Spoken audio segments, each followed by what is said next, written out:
Marky, where's my headphones? There. They're charged, right?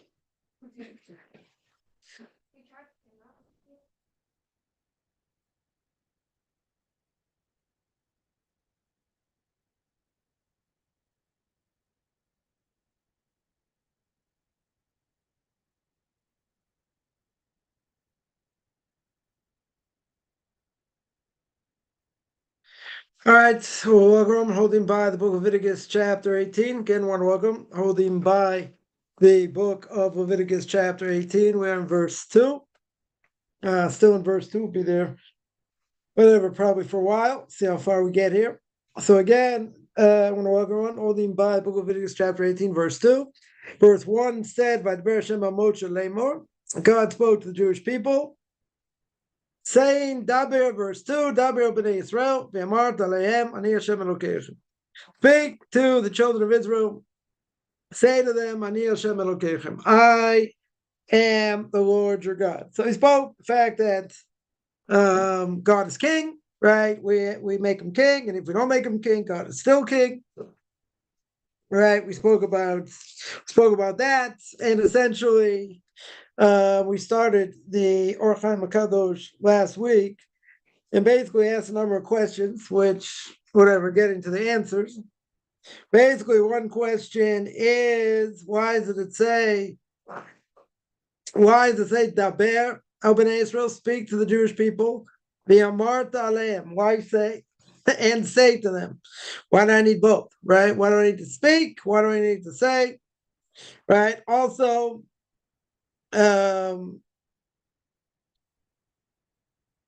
talking about the next verse, which we'll get to. It says, "Kamai Eretz Mitzrayim asher yishavtim bo," right? Don't go like the action of the people of Egypt, where you dwelled there, right? Kamasei Eretz Canaan, like the actions of the people of Canaan, that I brought you there, right? Don't do what they do. We'll see what that means, and don't go in their ways. Or Chaim HaKadosh says, okay, it's talking about the Egyptians and the Canaanites. Well, what do I think they are, right? Why do I mention them separately, right? Why do I need to mention them separately? Like, I would think there's another group, another people in Egypt, there's another group in Canaan, right? So we started with last week, and really what I want to harp on is that, what is this talking about? Right? This is talking about staying away from forbidden relationships, right? It's a whole chapter, right? Most of the chapter, except for a verse or two, are all talking about staying away from forbidden relationships. You shouldn't make yourself impure, right? Etc. Now, he says, the Or Chaim HaKadosh over here says that any command given to the Jewish people, right? What's the purpose of the Jewish people? To be holy, right? We chose God, God chose us, right? The purpose over here for us is to be holy. How are we supposed to be holy? We're supposed to be holy by serving him, by doing what he says. Very good. So he says that the commandments are given to God's chosen people, God's holy nation, mitzvahs that a person is able to stand up to. Now, this is a pretty loaded statement. Very loaded statement. Why? Because the obvious thing is, a person will think, right? A person will think, what? I'm in a certain situation, whatever it may be. It's very hard to deal with. So God's putting me in a situation I can't handle. Right? Now that he makes clear, others make clear, God never puts a person in a situation they can't handle. Right? We may think we can't handle it. We may think it's impossible. It could be, any number of things, whatever it is. Maybe it's health, maybe it's livelihood, maybe, whatever it is. But the first thing he says here is that the mitzvahs are there to make us holy, right? To keep us holy. So a person can uphold them. Now, what would I think? A person may think, we live in this world, which mankind has messed up. Right? As the Ramchal says in Path of the Just, and he says in Derech Hashem, we're in this world to be tested. That's what we're here for. So, we got to pass the tests. But the test can be hard. So even though the test can be hard, he's telling you that God's not putting you in a situation to fail. In other words, you may think it's impossible. You may think, exactly that. There's no way for me to pass it. Right? There's absolutely no way for me to pass it. So God's putting me in a situation where it's only a question, how far are you going to fail? Yeah, some people would say that. I'm not saying it's right, but some people would say, well, I'm in a situation, there's no possible way to overcome it. So we don't believe that. We've been in, a person can be in a tremendously bad situation, whatever it may be. And a person may think, this is impossible. This is impossible to overcome. This is impossible to go through. God's just a masochist over here. He's putting me in a situation just to see how far I'm going to fall. Right? Now, obviously, it's not a Jewish concept. We don't believe that. Right? This is what the Or Chaim is telling you. Right? We'll go into more detail. But he says that the whole point of staying holy, and God made us holy, is to keep the commandments. For what purpose? The purpose is to be able to keep them. Now, some of the commandments kind of hard to keep. 80% probably of what the Torah says, maybe we'll say doesn't make a lot of sense according to us, right? But nonetheless, we have to keep it, right? We'll give an example. We're going to get there one day. Chapter 19, where the Torah says you're not allowed to bear a grudge. You're not allowed to take revenge. Now, some may say, like the Chosavova says in a few places, he says you might think what I'm talking about right now, whatever it is, you might think I'm talking that God is telling me that it's only for the righteous. This only applies to the righteous, right? Comes on the Chosavova, says not true. It applies to everybody, okay? We have room to grow. We definitely have, levels to grow, but this is for everybody. Person should think, oh, maybe these commandments, just for the Kohanim, just for the Levites. There are certain commandments that only apply to them. But the rest of the commandments apply to everyone. So, we'll give an example. The Torah says you're not allowed to bear a grudge. You're not allowed to take revenge. You're going to say this person caused me damage. Good. Maybe caused me a lot of damage. Okay. Now, any psychologist would tell you, not that, psychology is so in vogue, but whatever, any psychologist will tell you, keep it in. You don't want to let someone get in your head. Yeah, they cause you damage. Okay. So we could say, why doesn't a person have proper faith and belief in God? God sent them to you to cause you damage. As we always say. God has a lot of messengers. Right? So if a person, God forbid, hit a dog with a stick, as we always say, who's the dog going to go after? The stick, but not the person wielding the power of the stick.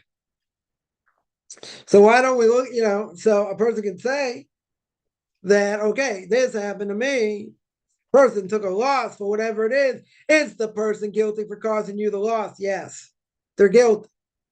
So God used them to get to you. Doesn't mean they don't have free will. They're guilty. Good.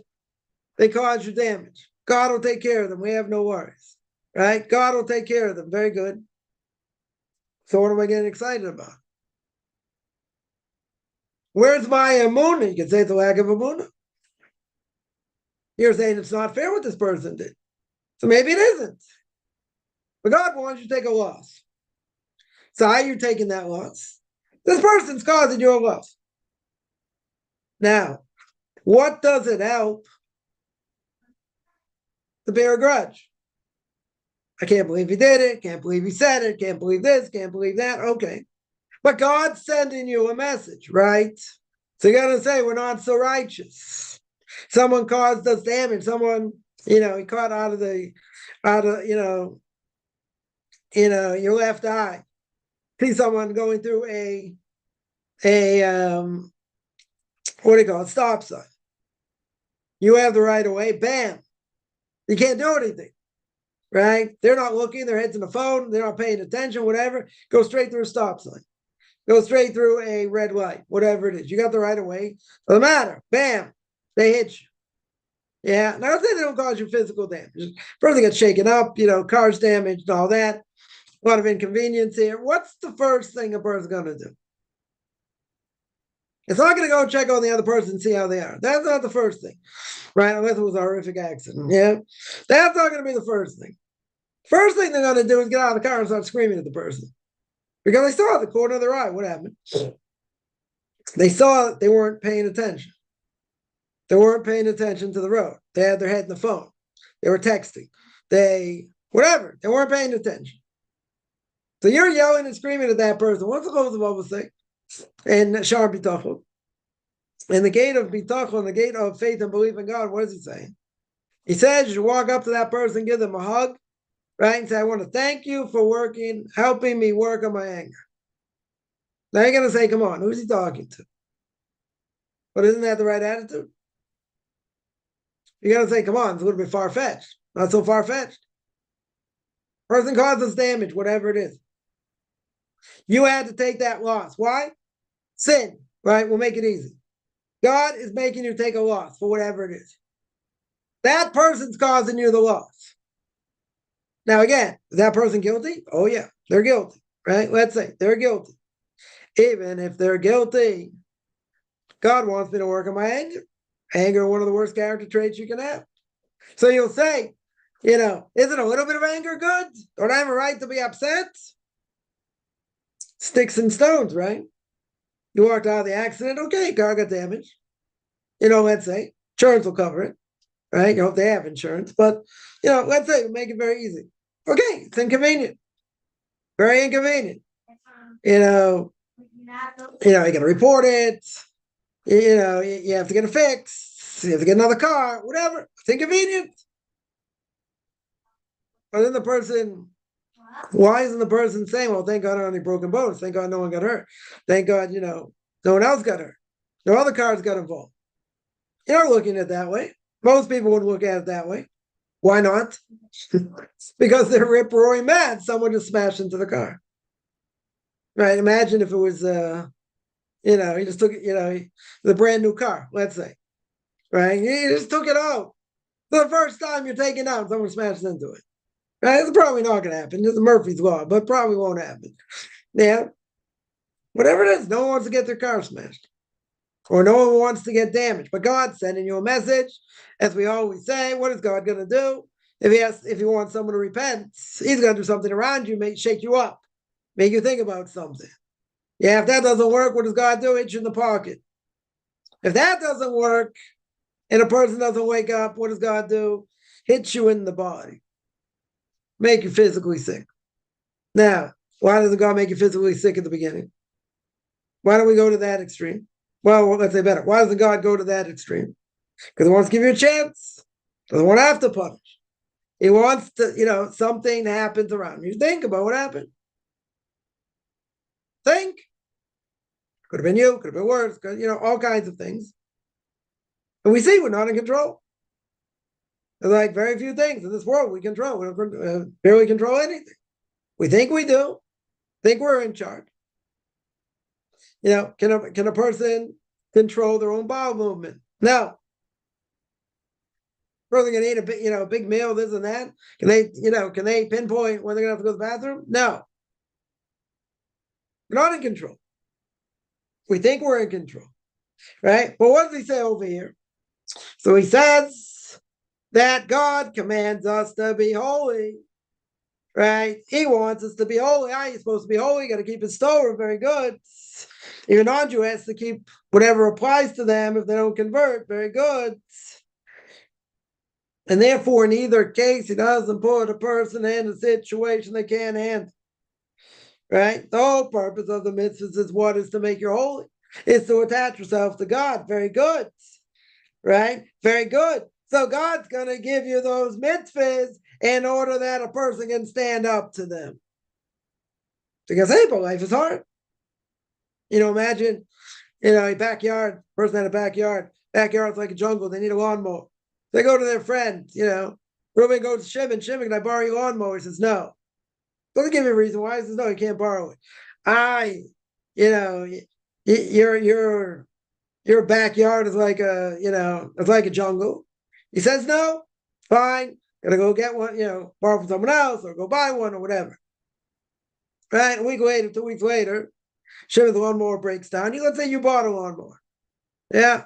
So Shimon comes to you and he says, can I borrow your lawnmower? Right? Now, what would a person say? You want to borrow my lawnmower? I needed that lawnmower 2 weeks ago. You wouldn't lend it to me, so I'm not lending it to you. Torah prohibition. 100% Torah prohibition. It's taking revenge. You're not allowed to. Now, if the person was justified and Shimon doesn't take care of things, and Shimon doesn't take care of things, nor does he return things, then I don't have to lend it to him, right? Because he's negligent, right? If he's caused damage before, and that he's really negligent, very good, right? So if he's negligent, right, if he's negligent, I don't have to lend it to him. Why do I have to lend it to him? That's like, putting money somewhere and it disappears. Why would I do that? Why would a person waste money, right?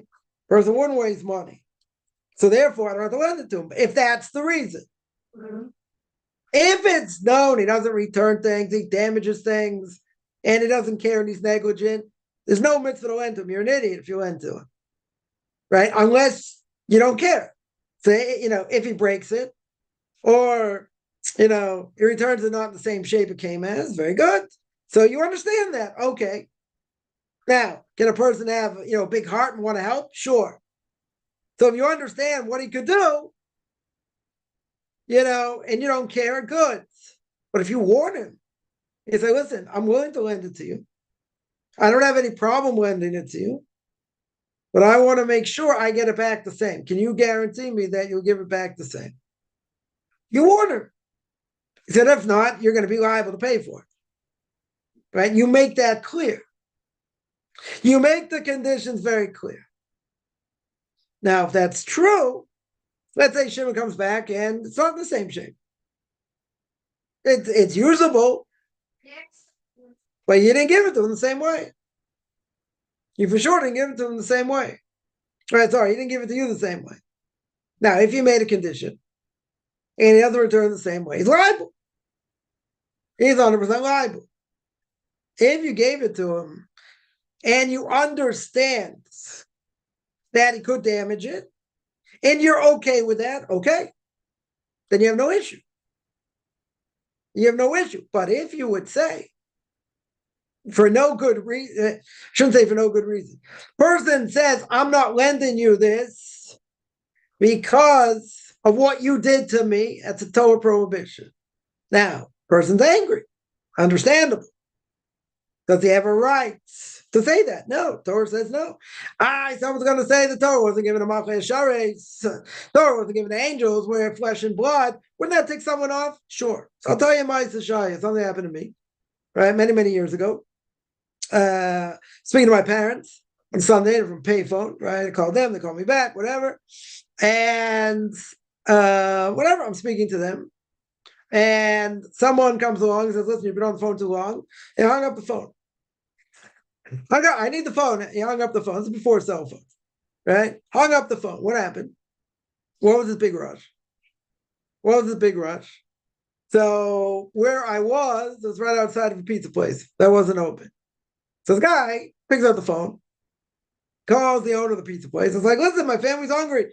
Open the store. Obviously, eating pizza was more important than me being on the phone. Okay. Yeah. So now, let's take this one step further. So, okay. Anyway, as the person was done, call my parents back, tell them what happened, whatever. And, I go back to learn. Now, if this guy comes in the study hall, right, let's say, comes in the study hall, comes in the base medrash, and he sees me there, and he sees I have a few pens on my table, and he comes in and says, "Listen, I need a pen for a second. I borrow your pen." Now, what would the normal reaction be? We're human. What would the normal reaction be? The normal reaction would be, you just hung up the phone on a long distance call. Like, you off your cotton picking head, I'm not giving you my pen. Go find someone else's pen. And like go back into the cave you crawled out of. Yeah. Probably say a few other things also. Now, wouldn't you be justified? First was obnoxious, didn't apologize. Right? Totally didn't apologize. I'm glad this didn't happen to me. Right? Didn't apologize whatsoever. Yeah, so I'm glad I didn't have this test. Because if he would have come and said, "Can I borrow this pen 100%, unless I know he's going to lose it, or he's going to damage it, or whatever, and I have no good reason not to give it to him," then what would happen? I have to give it to him. I have to give it to him. If not, even if I say, "No, I'm not giving it to you," but the reason I'm not giving it to him is because of what the person did, that's a total prohibition. That's a total prohibition of taking revenge. So someone's going to ask, come on, are we supposed to be holding at that level? Right? Spoke last night in Pirkei Avos, mentioned the ethics of our fathers. Something like this, if a person got a diagnosis, right? It's a good example. Person got a diagnosis, they're going to die in 2 weeks, a month, right? There's no hope, right? And let's just say for argument's sake, there's no hope. Person's going to die. Person 100% is going to die within a few weeks, right? Maximum a few weeks. Do you think for 1 second the person's thinking? Person at that point would be thinking what this person did? They hung up the phone, you're talking to your parents, this, that. You think that's going to be important to you? Not going to be important to you, right? My guess is it wouldn't be important to you, right? Well, that's, at the end of the day, you're not going to care. 100%, you're not going to care. You're going to say, but that ticked me off. Good. That ticked you off. Okay. Should you really be upset? This is a test. Isn't that a fair test? Rather than put us in a test we can't handle, right? But we get caught up in these things. We don't look at it, "Oh, God's testing me. Thank you very much. I'm going to work on my anger." No, you're saying this guy's a piece of garbage. That's what you're thinking, or worse. I have to let him borrow something from me? You're going to be cotton picking heads. Why would I let him borrow it? Yeah. So you'll say that's a legitimate response. So I would call it that's a knee-jerk reaction. Why is it a knee-jerk reaction? Because you're not thinking the bigger picture. You're just thinking, "Oh, my feelings have been hurt." But the person did something wrong. Person did something wrong. No apology.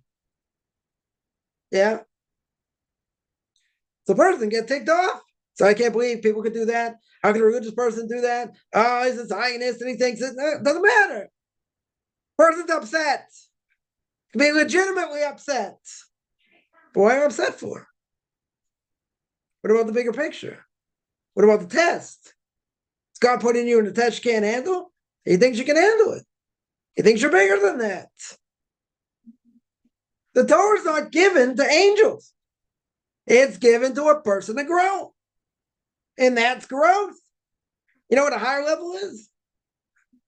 Tell you what even a higher level is. Yeah. That person hung up the phone, you'd even wince. You didn't even think anything of it. It didn't even bother you at all. You're going to say, okay, I'll wait, call back, whatever, you move on. So, but people are going to say, come on, we're human. You're right. Anger is a terrible thing. And think about how cooked up a person could be, how angry a person could be. And let's say that same person asks you for a favor, borrow your pen. Now, what's the big deal to let someone borrow your pen? Not this guy. Not going to let this guy borrow my pen. I'm going to go borrow someone else. Plenty of pens around. Why do they have to come to me? Yeah. So why would God send them to you? Exactly for this reason. Test. This is the test. Am I going to fail the test? Or am I not going to fail the test? Right? So here says Or Chaim HaKadosh, that what's the purpose of the mitzvah? Is for a person to stand up to them, to be able to do them, to be able to keep them. Very good. Does it mean it's easy? Oh, it didn't say it was easy. Did not say it was easy. But let's go further here. So he says that a person's going to be tested, right? The commandment's going to be given in order for us to become holy. Very good.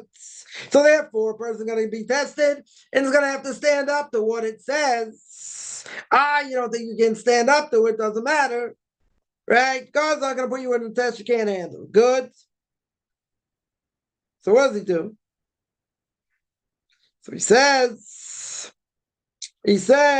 that's when you're doing God's will, right? Doing God's will, okay. I have this test, the other test, whatever. Okay, these are tests I can stand up to. These are tests possible to stand up to. Except for one. Says the Or Chaim HaKadosh over here, except for one. What's the mitzvah you can't stand up to? That's seemingly very hard to stand up to. And that is separating from forbidden relationships. Yeah. Something that a person desires. Strongest desire that a person has. Right? So, the Christians say, oh, it's dirty, it's this, it's that, if it's using the harness in the right way. Right? Very good. Right? There's holiness in that. Okay. Very good. If you abuse it, it's another thing. But you're going to say, how am I supposed to control it? How am I supposed to control it? He says it's something that the soul severely desires, that really wants, and it convinces us to do it. Convinces us to do it, convinces us to look at things we shouldn't look at, right, etc. So you're going to say, okay, person's under onus. Isn't a person under onus? God gave you the strongest desire. The strongest desire in a person. Right? Just like animals in that sense. Right? The strongest desire a person has. Okay. Very good. So even though it's the strongest desire a person has, you gotta know how to use it. Right? Well, what are you gonna, what could you say? I'm under onus. It's such a strong desire, I can't fight against it. He's telling you the Torah's there to give it, the Torah's there, it's gonna make you holy, very good, and it's gonna be able to have that you're gonna be able to stand up to it, very good. He says, except for this. What does that mean, except for this? Except for this, you have no choice, you have no chance, because it's such a strong desire, right? When we say in the third paragraph of the Shema, right, we say, you don't go after your eyes. You're not allowed to go after your eyes. But be careful what you see. Can't go after your heart. Right? The eyes see, the heart covets. Now, who does that apply to? Says the Rambam. Who does that apply to? Men and women equally. Right? Women don't get off here. Right? Ignorance isn't bliss over here. Women are also guilty. Women can objectify men as much as men can objectify women. You'll say, no, men objectify women more. Okay. Right? Maybe it's true. Maybe it's true, but applies to both. Now, what's going on here? What's going on? He says, very good. You have to uphold the Torah. Upholding the Torah, that's only going to apply for things, okay, that you have to work on. That you have to uphold. Very good. And God's going to help you uphold that. Okay, except for this. Except for this, seemingly there's no chance. Why? Right? Obviously, you need the antidote. The antidote is Torah, right? It's going to fight against it. But what's going on over here? He says, I got two things. I didn't really flesh this out last week. That's why I'm speaking about it now. Right? There are two things. Two things over here that a person has to distance themselves from. One is the feeling of what a person sees. And the second is what a person thinks. So he says, if these two you don't do, right, person's gonna get destroyed. In other words, if your eye just sees whatever it wants to see, and your thoughts go after whatever they go after, yeah, you have no chance, right? You won't have power over them. They will have power over you. That's what will happen.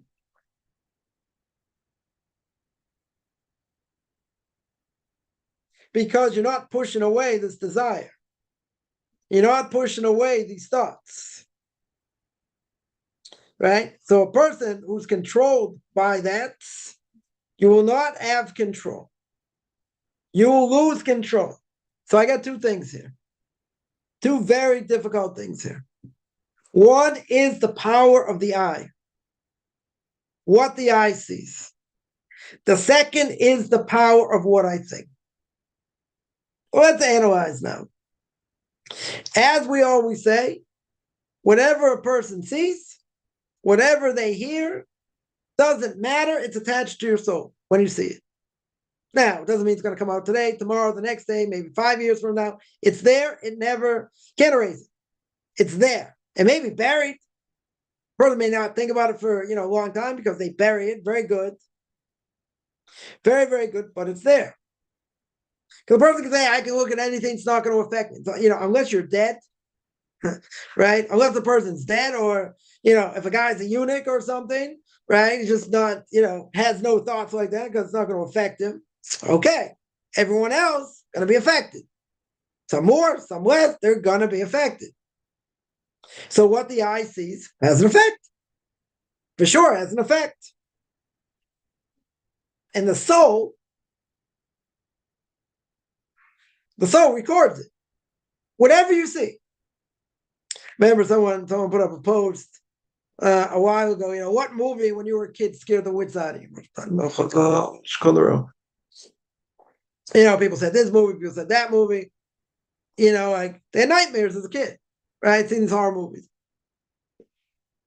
Whatever it was. People say, oh, I can't believe they killed him in such a gruesome way. No, he didn't. He's alive and well. If he's still alive, he's probably like, probably in a bar having a beer or something. Like, he didn't die. Oh, it was so bad. I can't believe what they did. No, he didn't die. I'll make believe. Yeah, but we get caught up in, the fantasy, of the whole thing.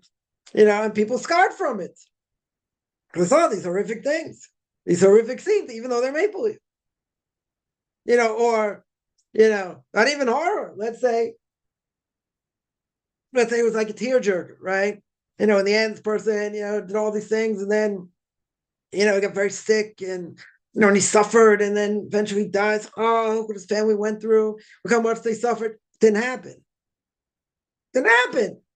Oh, we get sucked into the scenario, right? We get sucked into the story.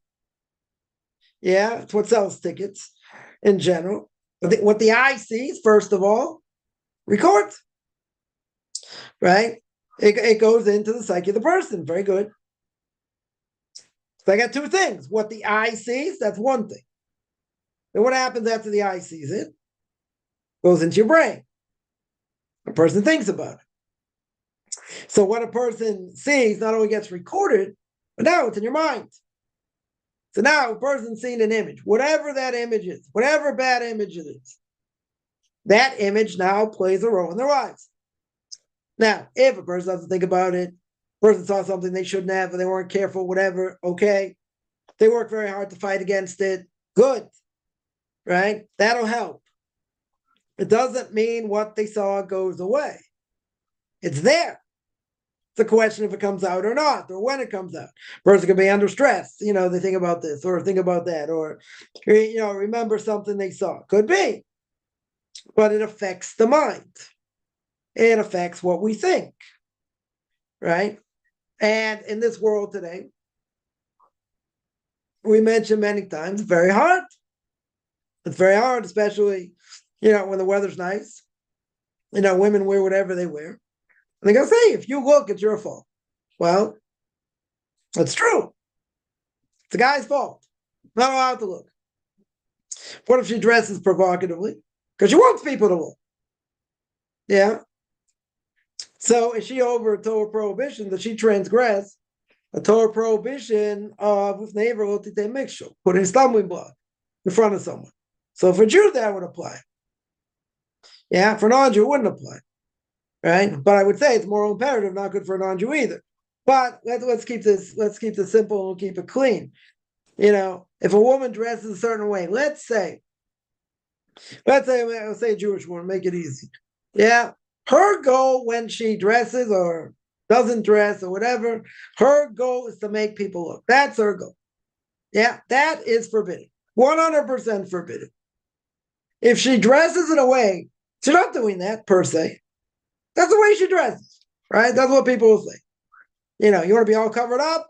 They want to, dress the way they want. Okay. It's not their fault. Okay.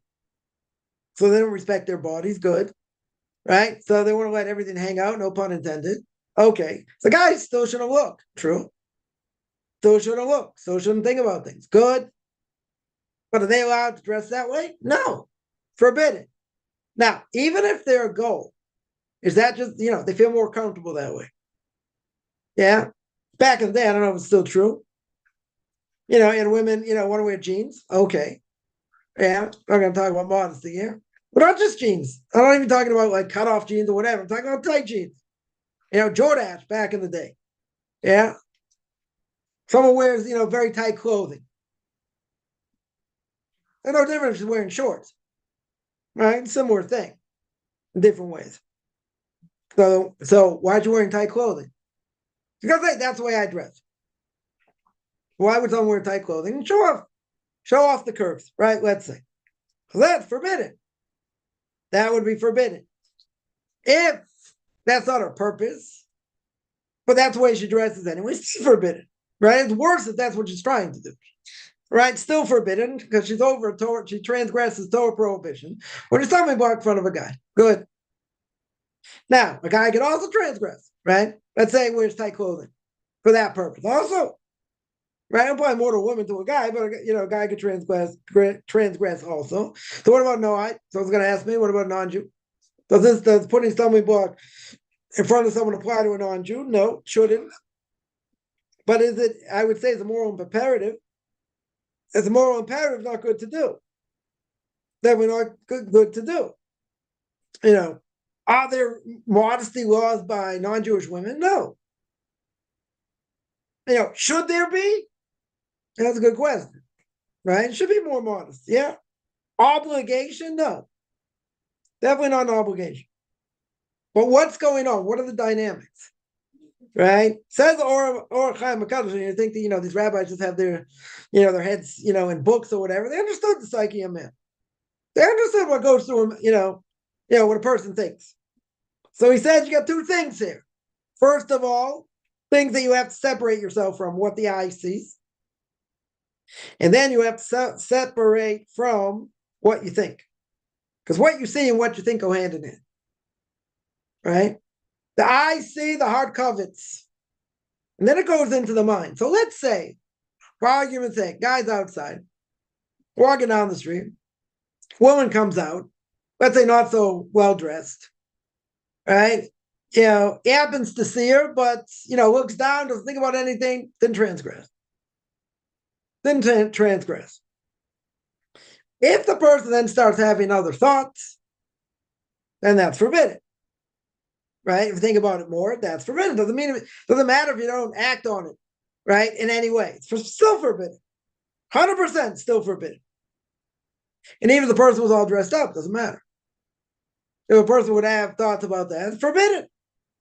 Right? I'd say it's a little bit worse, if she's dressed in a more skimpy way, right? Let's say. But even so, person has an obligation to control your thoughts. Right? But what you see and what you think has a huge, huge effect. Huge effect. Yeah. I'm not even talking about necessarily, men looking at women or vice versa. Right? That's one thing. But, seeing things that you just shouldn't see. That have an effect. you know, it could be in a movie, it could be in real life. You see someone, person out in the world, so to speak, and see how people act. They're not, we're not living in Victorian England. You see how people act, what they say, what they talk about. It has an effect.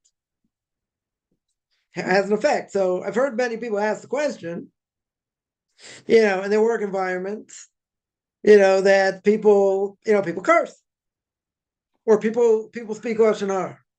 People speak badly against others. The way of the world, right? The way of the world, right?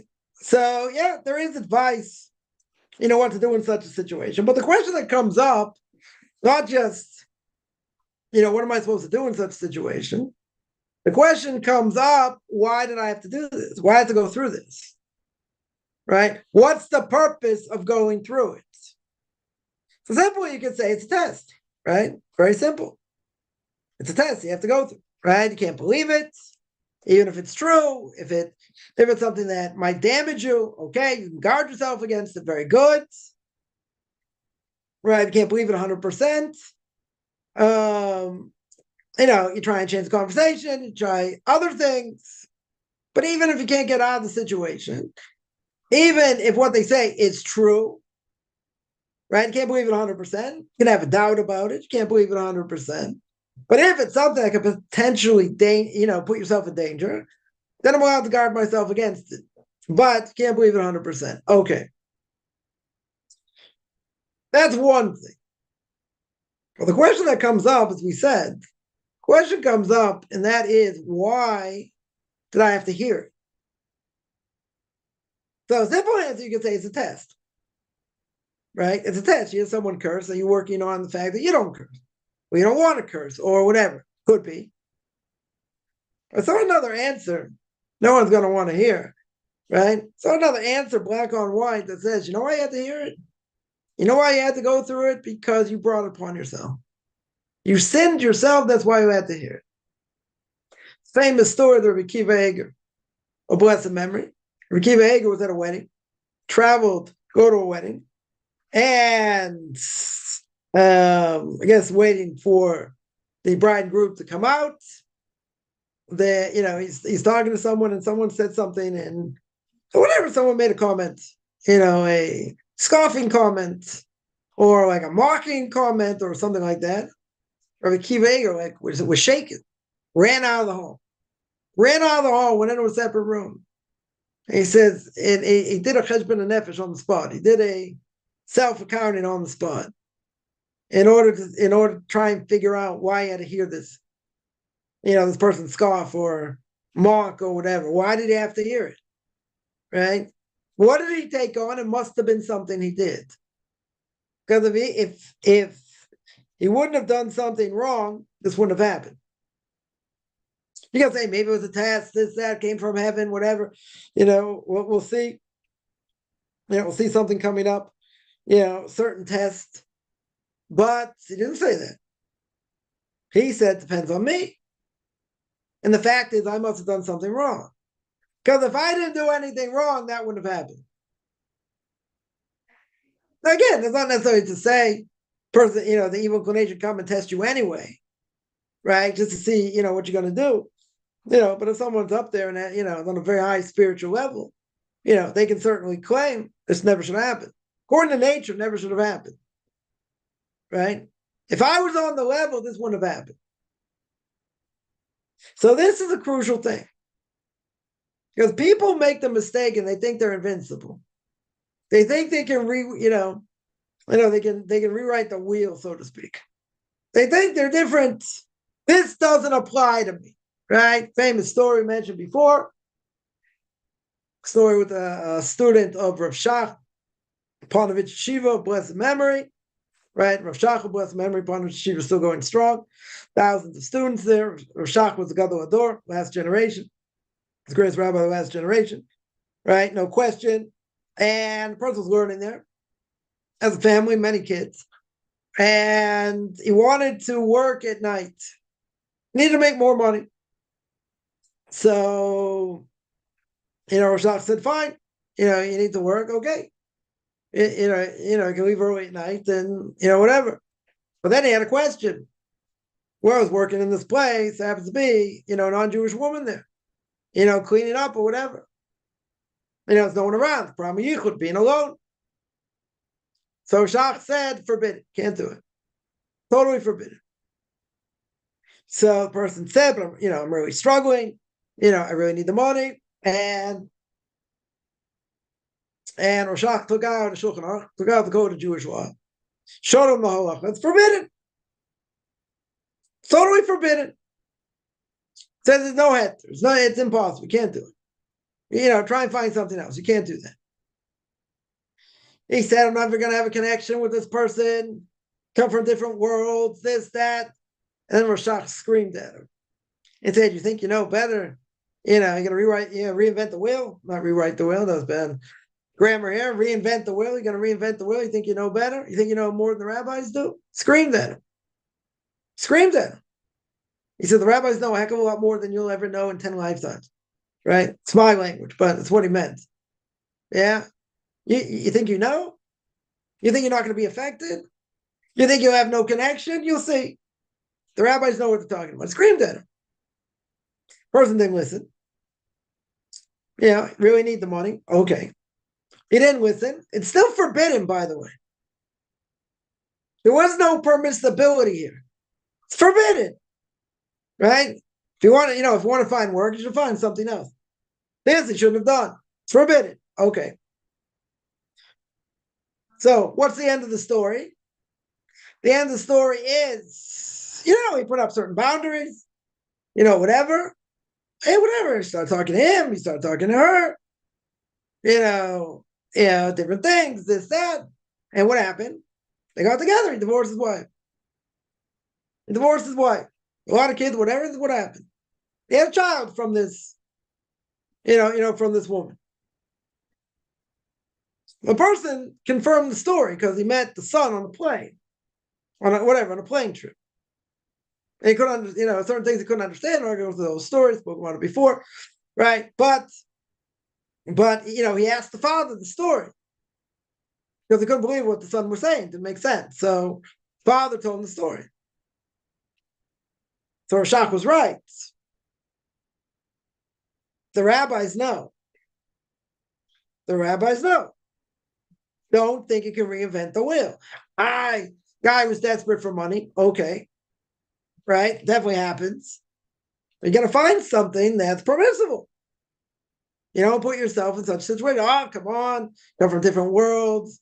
And this guy was like, learning like fire. Top yeshivas in the world. Come on, it's not going to affect me. I'm married, kids, this, that. Al tiftach peh l'satan. You don't open your mouth to Mr. S. You never open your mouth. You say, oh, this is not going to affect me. This is what, for other people, maybe. This is not, I need the money. God's not going to put a stumbling block, this, that. You can come up with all kinds of answers. But at the end of the day, you're still wrong. Right? And Roshach screamed at him. He said, what, you think you know better than the rabbis? So I'll tell you another story, not as gruesome as this, but I asked one of the great rabbis of the last generation of Dayan Fisher, of blessed memory, Professor Yaakov Fisher, and I asked him, what is going to help us be visa to Mashiach, right? And the birth pains of coming of the Messiah, things seem upside down. What's going to save us? So he says, the Gemara says, B'yoisek b'Torah, right? Learn Torah and give us chassadim and do acts of loving kindness for others. In other words, you got to be steeped in Torah and you got to do acts of loving kindness for others. That's what you got to do. That's what's going to save you from birth pains to come in the Messiah. So, of course, I opened my mouth and I said, and I was like, is there anything else? Is there anything else we can do besides that? He screamed at me. It's like, what? You think I know more than the Gemara? You think I know more than the rabbis? That's what they said. That's it. We're not reinventing the wheel. Yeah? They gave you a piece of advice.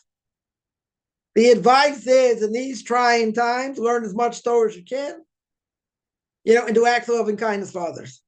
Because when you give of others, that protects. because you give of yourself. Not just giving money, give of yourself. You take time, you help others, whatever it may be.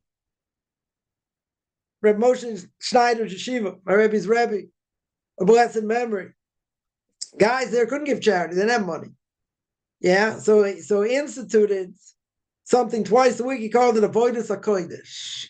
Avodas HaKodesh means the service of the holy, right? Holy service. What's the holy service? He had older students twice a week would donate an hour each time, and they would go to younger students who had difficulty in whatever they were learning. They would help them. Now, there's a double benefit.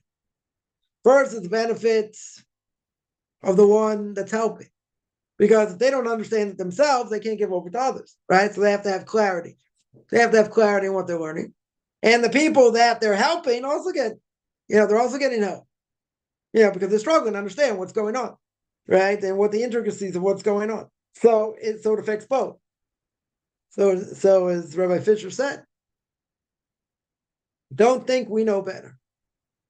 Everyone thinks we know better. The reform movement, the conservative movement is gonna change this, change that, change the other thing. Come on, we're gonna make it more modern. We're gonna make Judaism more modern for the 20th century. Well, a lot of success that had, right? 6 out of 10, right? More than 60% intermarriage rate, if not more. Right? I would say, in theory, if it would work, and you cut this out, cut that out, even though the Torah doesn't say you're allowed to do that, right? I would agree, in theory, if that would work, you could pass it down, we'll have a discussion, short discussion. We'll have a discussion. Okay. Well, it doesn't work. If it sure doesn't work, all these synagogues are closing. They're all shutting down. I remember a friend of my father I knew growing up, I told my father once, I said, get a gavel, bang on the lectern in the synagogue and say, my son in Israel says, repeat after me, Iskadav, Iskadash, right? That's the mourner's prayer. Like, meaning that their place is going to die. So this friend of my father says, you tell your son in Israel, we're never going to die. This synagogue's never going to die. Now, where's my prophecy? Where's the Choam of prophet over here? Even though we say, the only prophets today are imbeciles or little children, but where's my ingenuity over here? It's very simple. The average age, of people going to that synagogue were over 70. Right? Unbelievable ingenuity. What's going to happen? They're going to die. Right? They are going to die eventually because they don't have younger people. They're not replenishing with younger people. Right? So the person says, what, never going to die? The synagogue will never die. Of course it's going to die. Of course it's going to die. The average age is 75. Right? Just up the ante. Right? The average age is old. They're going to die. They don't have younger people. Pretty obvious. Right? So the person says, we're never going to die, never going to die. 2 years. 2 years later, they sold it. They had to sell it. They didn't want to keep it up. There's no younger generation. All these synagogues, same thing. Someone told me a while ago, a certain synagogue had 2,000 families in their heyday. Right? Probably in the 80s, 90s, whatever. Had 2,000 families gone. Gone. A mule is a tremendously strong animal. Mule is a hybrid between a donkey and a horse. What's the only problem with the mule? Can't reproduce. Sterile. All these things, it can't reproduce. It doesn't work. If a person could show it worked for future generations, okay. Right? Even though the Torah doesn't bear that out, the Torah doesn't say I can pick and choose. But, in theory, if that would work, we'd have a discussion. Short discussion. But the Torah is for us to live by. The Torah is the standard. Yeah? It's the standard. So what's my goal? To stand up to what the Torah says, regardless of how difficult it may be. Because God never puts a person in a situation that can't handle, even if we think we can't handle. What if a person gets broken by it? Yeah, let's take that. I know there are a bunch of questions. I'll deal with them. Right? What happens if a person's situation to get broken by? That's not what's supposed to happen. People can be in all kinds of crazy situations. Person goes through trauma. Yeah. So all the Torah in the world, the person goes through trauma is not going to fix it. Right? It's not going to fix it. Even, seeing the bigger picture and this and that, still not going to fix it. Someone has, we mentioned this before, someone has a hormone imbalance. Someone who is bipolar. Right? Can bipolar people Keep Torah mitzvahs? Yes. They have to be, on medication. They have to be under the care of a psychiatrist, right? Or a psychologist, or both. Yeah. Can they function like normal people? I know a few people bipolar. They're, totally normal. Haven't had episodes. Totally normal. What about someone who's schizophrenic? Okay, schizophrenic is a little more difficult. But if they're under proper, proper direction of, of a doctor, psychiatrist, and this and that, possible. I'm talking someone's mentally challenged. Yeah, per se. This is something that can be under control. Maybe sometimes better, sometimes not. You got to adjust medicine, okay. But they can function like everybody else. But there are other things much harder. Much, much harder. Right? If it's something medical, you got to deal with it with medicine. I'm not saying always, but a kid has ADHD. What's the first thing people want to do? Get rid of it. Now, it can have some other ramifications, right? I wouldn't say it's the healthiest thing to give, but it can have some other ramifications. It can help people. And I think some people are very quick to give it, okay, but it can definitely calm down the situation. They may not need it, forever, right? Some people may need more, some people may need less, okay. Whatever a person wants to say, it helps. It can help. Without it, it's much harder. Much, much harder, someone that, refuse to give their kids, they don't want to give their kids Ritalin, whatever, and kids like, they're impossible to control. They're very, very hard to control. You give them Ritalin and they'll start walking around going, hello, how are you? Yeah, I mean, calms them down. Now, again, some people say that's not the way. There are other ways to deal with it. Okay. Yeah, and some people are, will very easily give Ritalin because it has shown to help. Right? But something like that, all the Torah and all in the world is not going to help because there are other things going on. Right? The person has to be smart. No, it's only Torah. We're going to deal with it. Torah way, this, that. Person's out of control. They're out of control. You need to bring in professionals for that. Right? Torah cannot will everything. Sometimes it can. Sometimes it can help in a major way. Right? But, if someone has, someone's a manic depression, right? Manic depressant, as they call it. All the Torah in the world is not going to help. They need medication. They need therapy. Torah's not going to will it, right? Therapy, is in vogue today. It used to be not, much less. Big stigma on this and that. So a person says they have a therapist, no big deal. A lot of people have therapists. Yeah. It's not as big a stigma as it used to be. It's like being divorced, same thing, right? Unfortunately, a lot of people divorced. Okay. Used to be a much bigger stigma. It can still have an effect, you want to marry for your kids, this and that, but like, it doesn't have the same level of stigma that it used to have, right? Much worse. But there are things that have to be dealt with professionals, especially, people going through trauma, either physical abuse or psychological abuse. There are stories today just on this morbid topic, but I've heard from experts in the field. I'm certainly not an expert in the field.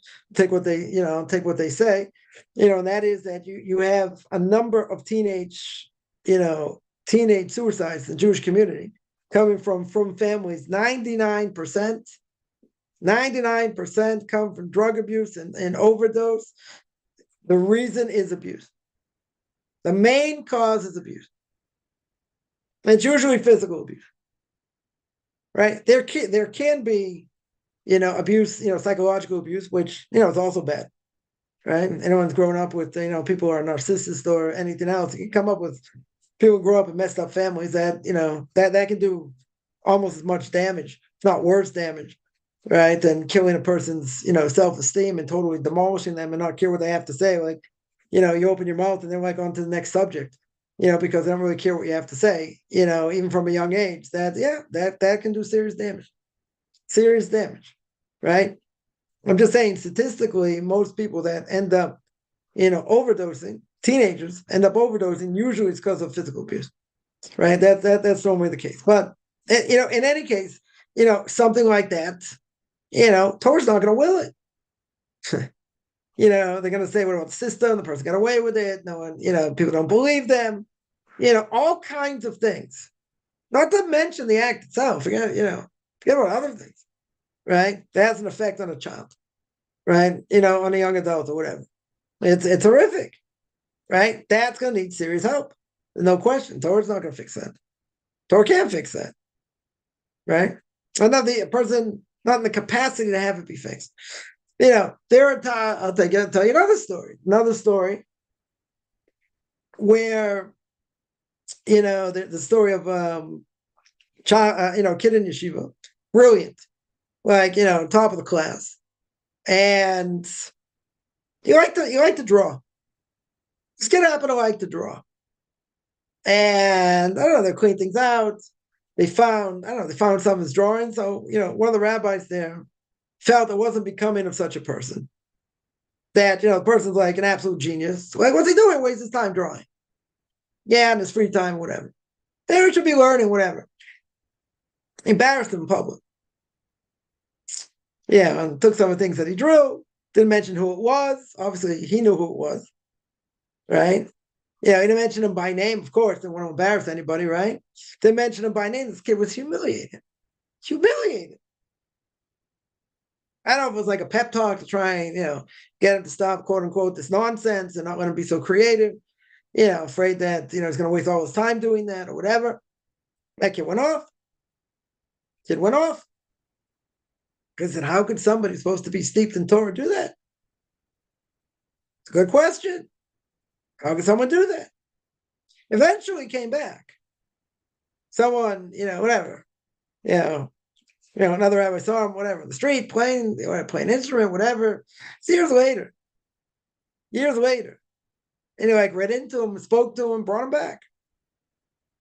Now, that person that embarrassed him, is in serious trouble. Doesn't ask for forgiveness. Loses a portion of the world to come. Now, another story more closer to home, that, somebody got embarrassed, 15, 16, whatever, however old he was, got embarrassed, and that was it. That started a very big downward slope. Now, again, whatever the person did, kids are kids. Even the brightest kids, they're kids. They're kids. You want them to grow and be, budding rabbinic scholars, this and that. Very good. They're kids. Okay. So certain things you got to take more aggressive, action, less aggressive action, but embarrass someone in public. I mean, unless they really did something. I mean, if they did something really horrific. Embarrass them in public, kill them. Anyone's ever been embarrassed in public? Yeah, it's like you've been murdered. The Gemara says you turn white, then you turn red. It's like you murdered them. Rabbeinu Yonah says you lose your portion of the world to come. In such a case, not everyone agrees. Because if a person really murdered somebody, really killed them, difference of opinion, whether you lose your portion of the world to come or not. Yeah, how can it be something that's not really murder, you lose your portion of the world to come? Even if it's like murder. Big novelty, Rabbeinu Yonah says. Big novelty. Yeah? That's how severe it is. Even if you want to say others don't agree and that's not how we hold, whatever. But it's pretty severe. Right? I'll tell one other story. I'll take questions. There was somebody that embarrassed somebody many years ago. And he was talking to one of former student. He said, "Oh, how's so and so?" It's like, "Oh, not doing so well. He's not religious anymore." He says, "Really?" He said, "What happened?" So, well, I'll tell you the truth. One day you embarrassed him in class, and he was never the same afterwards. And he just sort of spiraled out of control, and now he's no longer religious. He's like, "Really?" He said, "Do you have his number? Can I call him?" So he gets a hold of him, and he says, "Is this true?" And he says, "Yeah." And he says, "How can I make it up to you? If you embarrass someone in public, you use your portion of the world to come." He's like, "How can I make it up to you? I'm really sorry. I didn't mean it, whatever." He goes, "Only one way. You have to take all the kids in that class, bring them back to that classroom, and apologize to me in public. That's the only way I'll forgive you." It's like, "What are you talking about? People all over the world. I don't make that kind of money." He goes, "That's the only way I'll forgive you." So he went to the Poisek Ador, the greatest rabbi of the generation, went to Rebbe Eliashib, a blessed memory, and he asked him what to do. "What should I do?" Rebbe Eliashib screamed at him. And he said he's giving you your portion of the world to come back. Do it. Do it. He goes, I don't have money. He goes, borrow it. Find it. He said, if he's giving you the opportunity to give you a portion of the world to come, he's giving it to you back on a platter, and that's all you have to do. Okay. So you got to find the money to do it, but do it. You have an obligation to do it. That's what he did.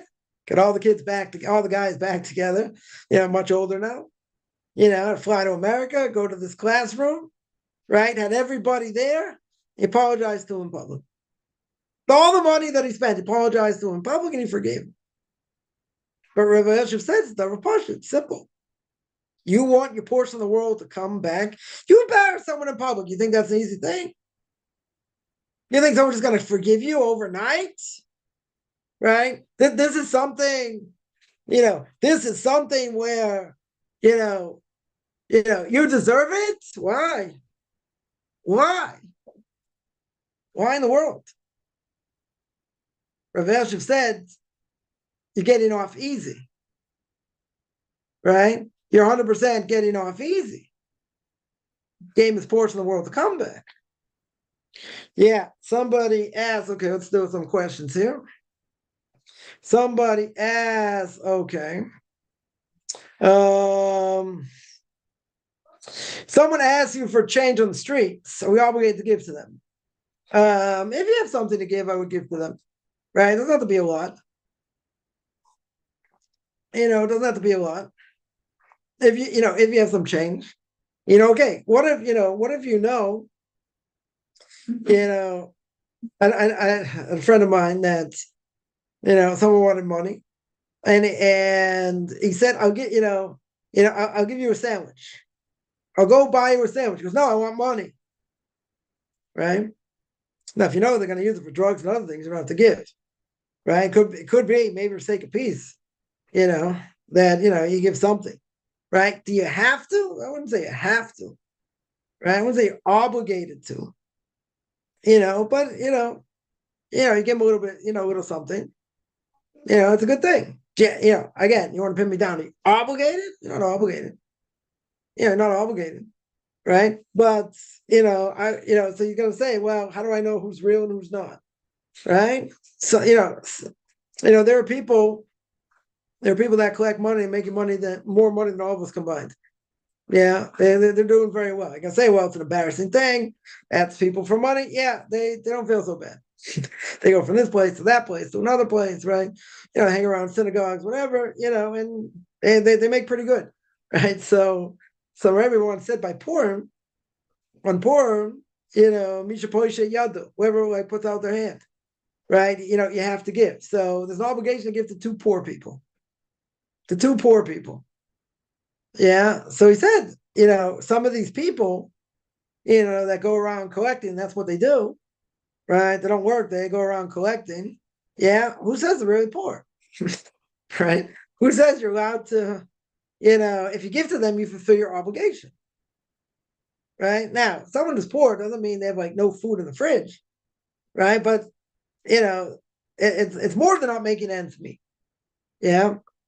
I saw someone had put out a booklet about about this topic, on Purim, and basically said anyone who doesn't make it till the end of the month, right? In other words, by the end of the month they're in the red, then they could take Matanas Levionim. They could take gifts for the poor and Purim. So I remember I said that's like everybody.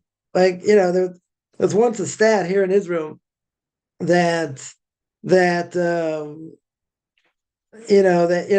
give, if you have credit somehow, something set up, you go into the mine a certain amount, you pay through the nose, in interest, which whatever is a whole nother topic. But they'll let you go in the mines to a certain amount, whatever it may be. Right. So there was a statistic once that all the money that people owed in the banks was like millions of shekels. Like millions of shekels. That's how people live. Now I'm not saying it's good. I'm just saying, right? That's how some people get through. Okay, they got to pay it back. Very good. So when the money comes in, they pay it back. They go in debt. Whatever. It's not a good system to be in. Okay, yeah, it's not a good way to be. Good. And somehow, sometimes a person has no choice. Yeah, or they feel they have no choice, whatever the case is. Anyway, if most people are in the red anyway, they're not making ends meet. So according to this opinion, they can take Matan Levione. So I remember speaking about this once, and he said, who has the status today? Someone was like absolutely dirt poor. They have no money for their meal, for their poor meal, right? Like who comes under that category? It's you got to find people like that, right? Not so simple, right? Not so simple. So I said, but what about this opinion, right? What about this opinion? According to this opinion, anyone who's the red can take. He said, okay, how many guys want to take? How many guys are interested? Everyone's in the same boat. Some better, some worse. Yeah, that's just the way it is. That's how some people live. I'm not saying it's good. I'm just saying. Yeah. But according to that, everyone should be able to take. If you're in the red at the end of the month. If you're not the red, if you're not in the red at the end of the month, good. Right? Even better. But some people were in the red at the end of the month. According to this, you can take from a ton of Levione. Right? It sounds kind of absurd. Right? In a certain way. Anyway, yeah. So if you want to give, you give them something small. You don't have to give them a lot. Or let's say, what often happens is, people knock on the door. Collecting for this, collecting for that. If you can give, you should give. You give something. If you can. If should I vet them? Like, in a lot of communities, person comes collecting, they have to have a letter. Right? In other words, they have an organization that they'll hear your story. If they think your story is legit, they'll give you a letter to go collect it. If you don't have a letter, you can't collect. Whether you're, whether it's for yeshiva, for a kol, for, someone marrying off their kids, whatever it may be, in most communities around the world, you have to have a letter that says that you're legit. If you don't have that letter, wherever you go to, they're not going to help you, right? Even if they don't give you that much, doesn't matter. They're not going to, they're not going to help you. So, again, I would say, aren't there charlatans out there? Aren't there people just, playing on your emotions? Yeah, but you're not going to give them a lot anyway if you don't know them. So give them something. You give them something. Now, do you have to give? No, you don't have to give. Person has an obligation to give charity 10% of what they make. They have to, if they want to give up to 20%, they can. Shouldn't give more than 20%, right? Because then, a person may need, help from other people if you give away too much. So 10% you have to give. You want to give up to 20%, okay. But if you already have money allocated, someone, someone comes up to you, have to give, you don't have to. 100%, you don't have to. I think for the sake of peace, you give them something. You give us, you don't have to give them a lot. Right? Again, you want to pin me down? You have to? No. Somebody asks, 1 second. Yeah, somebody asks, at their job, they interact with female coworkers multiple times a day. This is a guy talking. Yeah, okay. Yeah. And this person is attractive. Right? Goes with the territory. Okay. Sometimes speak and behave in borderline flirtatious manner. Ooh. Eye contact, facial expression. Yeah, you've engaged, okay, in some joking, banter, nothing physical. Yeah, you get forbidden thoughts. This woman is married. Okay. It's a more complicated, yeah. He finds himself having thoughts that I know he shouldn't be having. Yeah, that's a problem. Right? That's a problem. So I would say, and it happens to women also. It doesn't just happen to men. But there have to be clear-cut boundaries. You have to have clear-cut boundaries. Yeah, when it comes to working with people of the opposite sex. I know a woman, will never call a man other than her husband by the first name. Never. Why not? Intimate. Call them by your first name. It's like having a connection with them. So they call them Mr. So-and-so or Rabbi so-and-so, whatever it is, but it'll never be on a first name basis. Now, if you say that in the workplace, you say, call me Mr. Kaufman, like, come on. They're going to say, some people won't respect that. So they're not going to call you that, right? You got a first name, don't you? Yeah, call me Fred. You can call me Fred. Like, name doesn't matter, right? So sometimes you can't get away with that, right? If you work in I would say, a more Hamish place, more where the religious people, they respect those boundaries. But if you don't make boundaries, there's a problem. There could be, let's say better, there could be problems, right? This is one of them. And what if you have to do a project with people?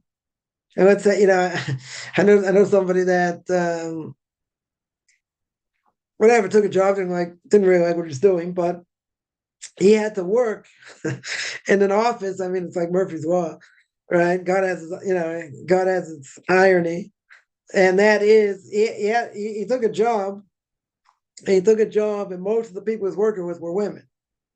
Now, he's married, he's got a lot of kids, and he had to sit in these meetings and speak to them, work with them. I'm not saying they have cooties like that and then, right? But kind of uncomfortable.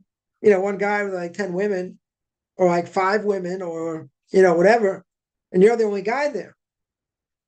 Yeah, so it can be awkward. 100%, it can be awkward, right? But anything you do to open up conversation, other things, it draws the person close. Even again, you could be married, they could be married. Doesn't matter, right? Just because the person's married doesn't mean the sex drive's gone, right? Doesn't mean they're dead to the world. It's just when a person gets married, they are consecrated to one person, not to anyone else.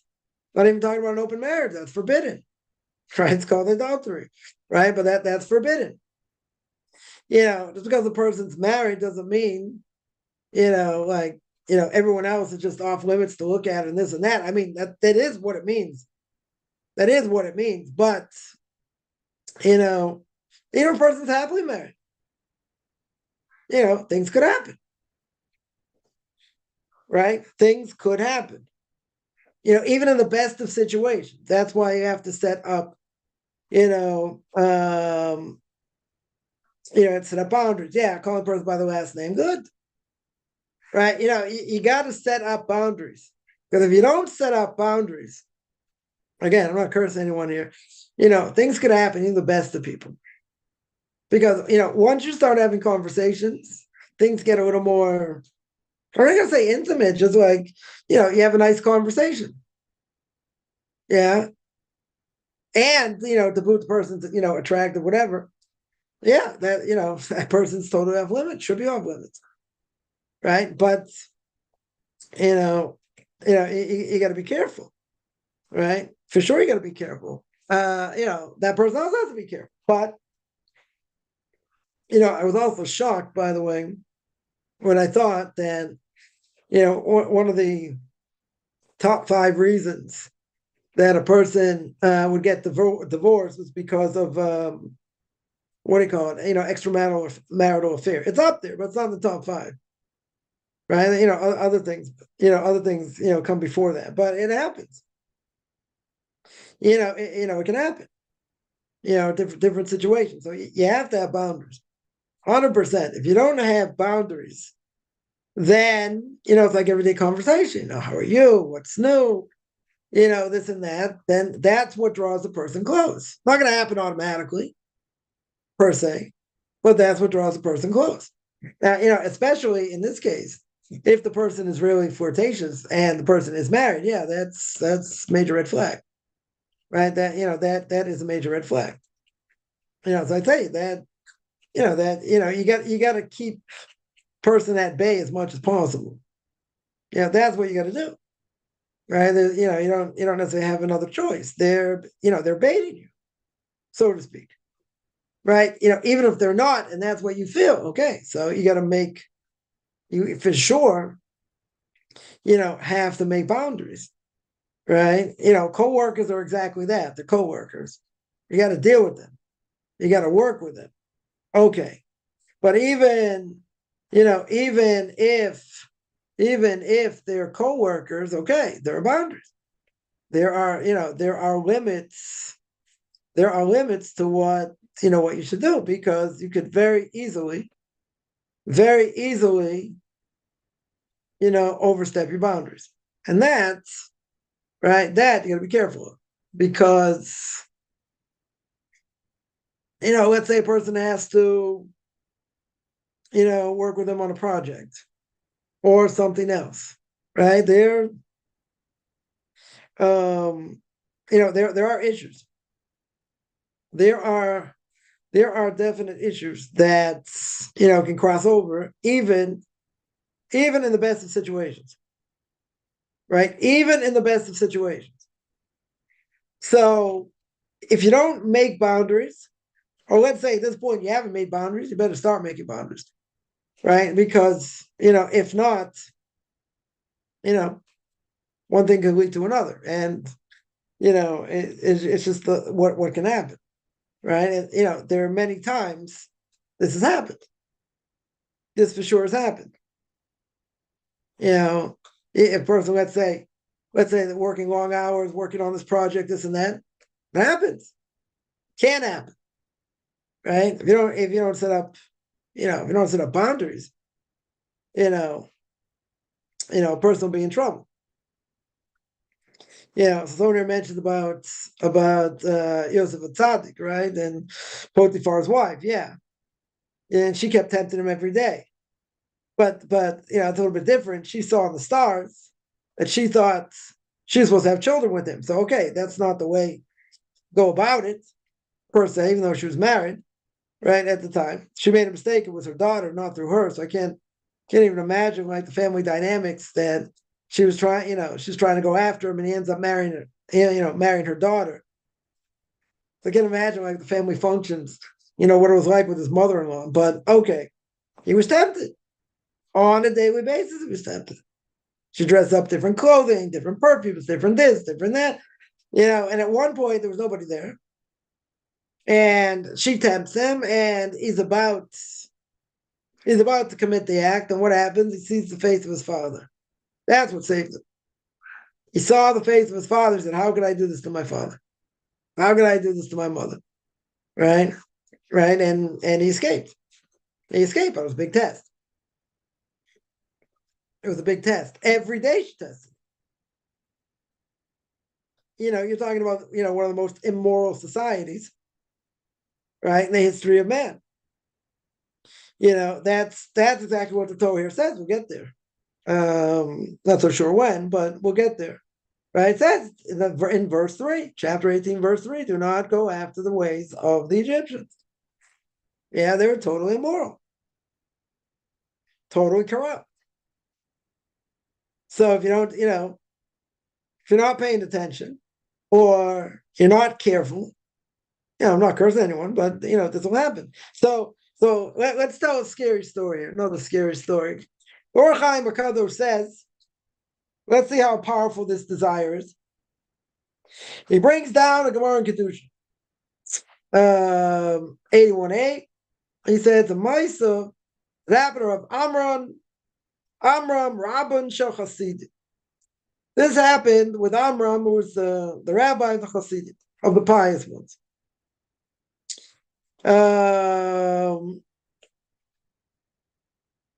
What happens? What happens? He saw something that he shouldn't have seen, right? And it tells the story of Rabbi Masya ben Chorish, right? One of the rabbis there. What happens? What happens? He was sitting in the base medrash, and he was learning Torah, and he saw something.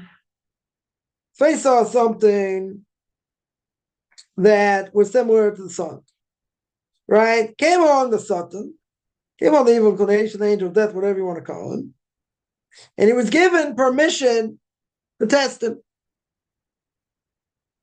The Satan was given permission to test him.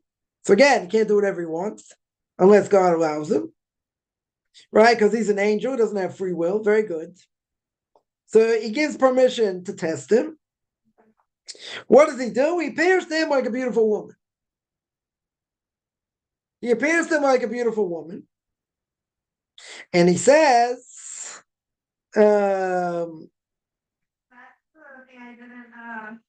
Ramasya ben Chora said he's worried His evil inclination overcame him, and that he sinned. Because he saw this beautiful woman. So what did he do? What did this righteous person do? He called one of his students that serves him, and he told him, I want you to bring fire, and I want you to bring a peg, a nail. Bring some fire and bring me a nail. So he brought the nail, brought the peg, he brought the fire. And what did he do? He took the nail, heated it up in the fire, and he plucked out his eyes, burned his eyes out. So he couldn't see. Why? Why? Because he thought he sinned with his eyes. So what did he do? Took out his eyes. So it's brought down over there that when the Satan, the evil inclination, the angel of death, whatever you want to call him, saw that, he was absolutely shocked and he fell backwards. I don't know, as a woman, maybe, I don't know, he tripped on high heels, I don't know. He fell backwards.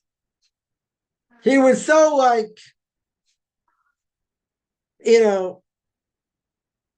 so surprised by what he did, right? He fell back. At that point, God called Raphael, the angel Raphael, to heal him. And he said, go and heal him. Go and heal Rabbi Masiyah ben Chorish. Go down and put his eyes back in. Give him his sight back. So he says, I can't. The angel Raphael says, I can't. Why not? He says, whatever happened, happened. Whatever was done, was done. That's it. Right? He felt this is what he needed to do. Right? He doesn't want to go back. So he told him, so God told the angel Raphael, go and tell Ramasiyah ben Chorish, go tell them I'll be an Arif, I will be a guarantor that the evil inclination will never take hold of him again. In other words, he says, I will guarantee he'll never have temptation again. Go and tell him that. And when he agrees, then go heal him. And that's what he did. Right? That's what he did. He went and he healed him. He gave a guarantee. He gave a guarantee that it won't be tested like that again. God guaranteed it. And it restored his sight. So says the Or Chaim HaKadosh on that, he chose to blind his eyes. Why? Why did he choose to blind himself? Because he was worried of what they saw, of the evil, what he saw. Because what happens when a person sees, it has an effect on their thoughts. And the actions come when? After what he thought. In other words, he acts on what he thought. So not only that, according to what he saw, you got to stay away from, but the fact that what he did see had an effect on his thoughts.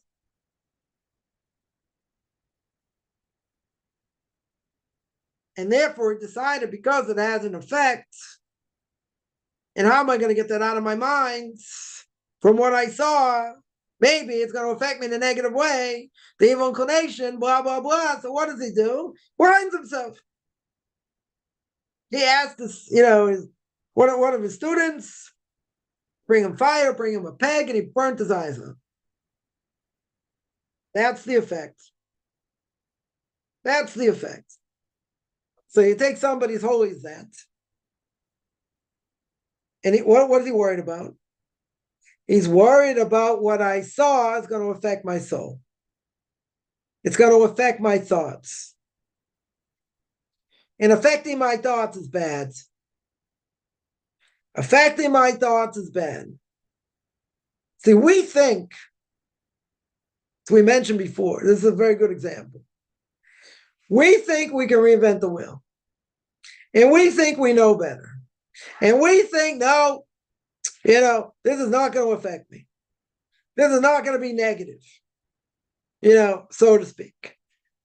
Like someone once told me, they said, if you go to the beach and you get excited, there's something wrong with you. And I said, if you don't, there's something wrong with you, unless you're a eunuch, right? That's the greatest urge God gave. So what would be the natural reaction? Person looks, stares, whatever they think about, right? We'll keep this clean. Either way, by men to women, women to men, doesn't matter, right? It goes both ways. Even though some would say maybe it applies more to men. Okay. But again, it doesn't mean a person's dead by any stretch. Doesn't mean that. But a person that's being controlled. And when you're not in control, you're going to, a person will say, well, let me tempt myself over here. I won't be affected. Yeah, what do you won't be affected? You think you're God's gift to the world? What do you mean you don't think you'll be affected? Affected. Has an effect. What you see has an effect. That image is always going to be there. Whether it comes out now, tomorrow, the next day, doesn't matter. Right? Idolatry, or impurity, as we would say, sticks to a person. What does it mean it sticks to them? It sticks to them in the sense that it doesn't let loose. It's always there. Now, it doesn't mean it comes up today, tomorrow, or the next day, but it's there. It's part of your psyche. It can come out in 10 years. Come up something where you never thought of, and all of a sudden, boom. It's kind of like someone stopped smoking for many years. They're under a lot of pressure. What's the first thing they do? They light a cigarette. Yeah. Someone, person has, an unbelievable amount of stress. However, they're going to relieve the stress. Let's say it's in a negative way. Now, they normally wouldn't do that. They normally wouldn't resort to how they were back whenever. But what happened? Circumstances different. They're under a lot of pressure. So since they're under a lot of pressure, they go back to doing what they did before. Now, why would they do that? Even though they know it's bad and all that, why would they do it? Because it's still part of them. It never left them. See, if it's something that totally disappeared, very good. Very good. Yeah. If it's something that affects the person, it's going to have that effect. It's for sure gonna have that effect. Now you're gonna say, but I never thought of that in 5 years, in 6 months, in a year. You're right. Doesn't mean it disappeared. Right? I've gotten this question before. How do you know if it's totally disappeared? You don't. It never totally disappears. It can be buried. It can be buried for a very long time. Great. It doesn't mean it's totally gone. However, it would be totally gone. Ask someone 40 years later, 30 years later, you say, this scary movie when you saw as a kid. They could probably, repeat it verbatim. If not verbatim, they'll say, oh, this scene, I remember this scene, I remember that scene, remember the other scene. It's 30 years later. Let's say it's longer than that. Why is it still there? Because it's part of your psyche. It never left. Yeah. It might have been buried for a long time. You say, oh, I never thought about it. And, in 20 years, you just brought it up. Okay. But that doesn't mean it's not there. The memory is there. That's the danger. That is the danger. So when you let anything in that you're not allowed to see, what happens? What happens? It goes into your brain, goes into your psyche. Then you think about it. Doesn't matter if you think about it today, tomorrow, a month from now. You try very hard to get rid of it. Good. That's what you got to do. That 100% is what you got to do. But at the same time, it's there. So it never really, so question is, as people have asked, well, how do I get rid of it? You got to work very hard to bury it. Keep yourself busy, learn more Torah so your mind doesn't wander. But things can happen. Things for sure can happen. I remember when I was in South America, many years ago, I go food shopping. I'm like, why in the world they have to have certain pictures on the wall? When you're buying tomatoes, onions, yeah. So I get up, wear like dark sunglasses. So they may maybe say, Europe is worse than other places. Okay, whatever. More liberal, but for goodness sakes, a person, driving down the street, they see a billboard. Yeah. You can't like miss it. It's like the billboard is huge. Yeah. So, you see that billboard because, you're stuck in traffic, even better. The billboard's right in front of you, right? It's very hard not to see it. But again, where does the transgression come in? Transgression comes in when you think about it and you fantasize about it or whatever. That's where the transgression comes in. If a person saw something they shouldn't have seen, whatever it is, and they work very hard to fight against it, they don't transgress. But if they start thinking about it, that's when the transgression starts. So these are hard things because, we're human. Strongest human desire God gave, right? Gets abused all the time. And we got to be careful. Even if a person's married, even if they're happily married or whatever, you still got to be careful because those thoughts just, they take away concentration. Person wants to learn, all of a sudden, these thoughts come in their head. Why are these thoughts coming in your head? Why should they come in your head? You get distracted, right? The Arizal, Revised the Glory of Blessed Memory, right? Says according to Kabbalah, why is it that a person, when they say Shemona Esrei, silent meditation, whatever you want to call it, why do they get distracted? 19 blessings. Why do they get distracted? What's the answer? No. What's the simple answer? They sinned. If they weren't open to sin, they wouldn't get distracted. Right? They absolutely wouldn't get distracted. But they get distracted.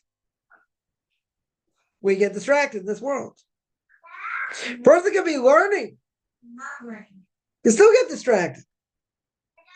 Either bad thoughts or speaking about things you shouldn't be speaking about, right? While learning. It's easy to get distracted. But you got to, keep your focus. And that's one of the worst things. Like, a person will say, well, I'm in study hall. Other people are learning and yelling and screaming, this and that. That's great. Where's your mind? Why are people talking about cars and insurance and other things when they should be learning? That's the worst thing. One of the worst things. There's even evil inclination in the base measures. Or to think about politics, right? Favorite topic.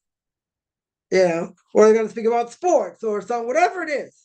There's no place being in there. It's decorum. There are laws governing what you're allowed to say, not say in the synagogue. So many say the reason, Sephardic Jewry was not, did not get decimated by the Holocaust was because of the unbelievable respect they have for synagogues and study halls. Ashkenazim don't.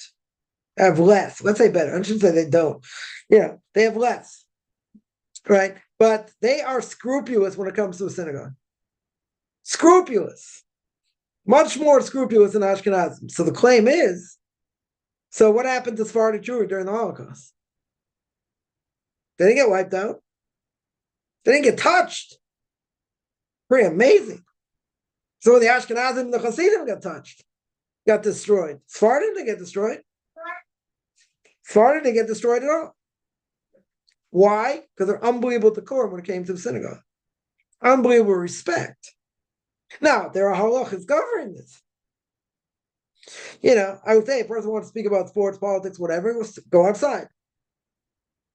Go outside.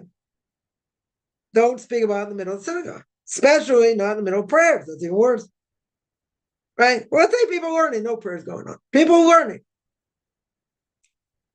I need to hear about car insurance or other things that have no relevance, to what you're learning.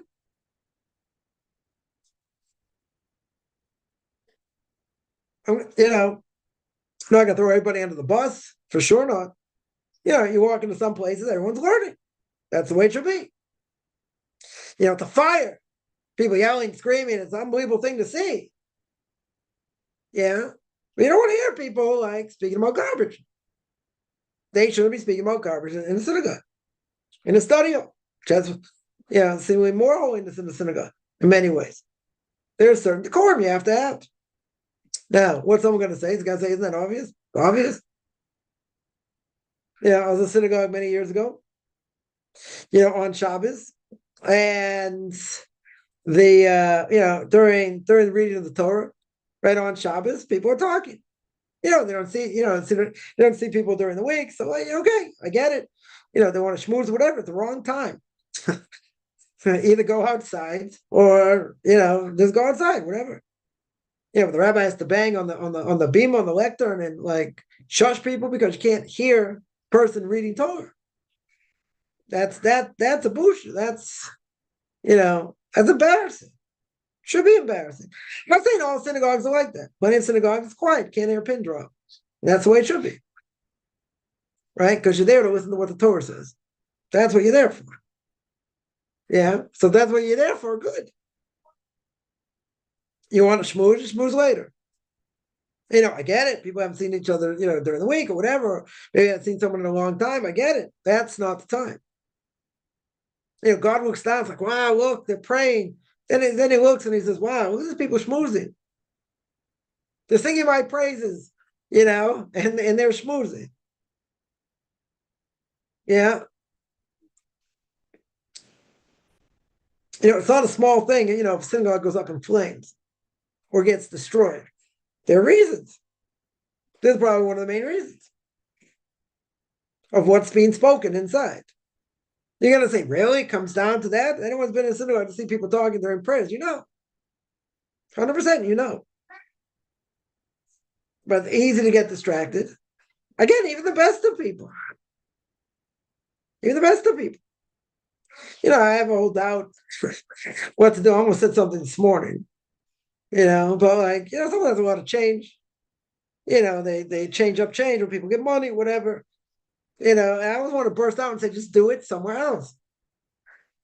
If you're trying to hear what the person leading services and they're repeating the Shemona Esrei, I don't need to hear that. I don't need to hear it. Clink, clink, clink, clink, clink. Don't need to hear it. Don't need to hear it. Go do it another time. Or do it outside. You don't have to do it there. People are going to give money in the pushka. Okay, very good. Right? Someone walks around collecting money. Okay. I don't have a problem with that. Yeah, but if you're going to make all this noise, people trying to pray or listen, it's kind of a problem. Came very close today. Very close. Right? It's annoying. I'm not going to say not. It's annoying. Especially, at a certain point where there should be no noise. Even if the person's repeating the Shemona Esrei, which is only done in the morning and afternoon, right? It's not done at night. But still, there's an obligation to hear every word. If you're not praying, to hear every word and every blessing, you say Amen. It's a huge thing. People, I think, lax in that, whatever. Okay, whatever it is. When I spoke about people learning during that time, that person shouldn't be learning, certainly during that time. But, you shouldn't hear money clinking, clink, clink, clink, clink, clink, clink, clink, in the bag, out of the bag, this, that. Do it somewhere else. Or keep it quiet. Or keep it much quieter. That's not the place to do it. I might say something, we'll see. Maybe see one of my Q&As, I'll mention it. Yeah, I'll tell you what happened. Yeah, if I do it. But it shouldn't be done. Shouldn't, there was one time, there was a lot of noise being made, went outside, good. So it should have been done. No one said anything, but it felt it's making too much noise. It was good. But that shouldn't be done. Should not be done, or do it afterwards. That's not the point to do it. I don't care, you have to leave straight away, so do it somewhere else. Doesn't need to be done then. Now again, person would say, at least he's there to pray. I can find a lot of good things about this person. No question. A lot of good things. Yeah. But might be time to say something. Right? I'm waiting. Today came close. I think something should be said. 100% something should be said. I don't say anyone else is going to say anything, so, you know what they say, main ish, if there's no one to do it, you got to step up. Okay. Try and do it in a nice way. Whatever. But it shouldn't be done. It's not a place to do it. Or it's not a time to do it. Not a time to do it. People learning there, whatever, okay. They're making such a huge ruckus. Okay. I could hear that. So in the middle of prayers, do it, either do it much quieter or do it somewhere else. Or go outside and do it. So you don't disturb anyone. You don't want to listen, okay, it's their problem. But why should that, why should someone make noise and disturb someone else trying to pray? Again, someone will say, come on, it's the ABCs. It should be. Should be, but Victor Miller would say, you're gonna find, even if that annoys you, you're gonna find good things about the person. Good. Got plenty of good things. Plenty of good things about this person. Not any animosity. But it shouldn't be done then. Should not be done then. Or it should be done in a much quieter way. Period. But see, that's the difference. That's the difference between Ashkenazim and Sephardim. Sephardic place, you won't hear it. Be done somewhere else. They're much more in line, in tune with what the decorum and proper decorum of a synagogue is. Right? They shouldn't even have to be spoken about. Right? But I think, if people see it or they see other things, I've gotten this question before, they've heard other things, seen other things, they say this is a disgrace. And most of the times I will say, you're absolutely right. All right, what do you do? People sitting there talking, we should be praying. So I say, move your seat. I remember I went to a certain synagogue, when I was first married, and you had all these women, no one was there to pray. It didn't seem like it, even though they were there on Shabbos.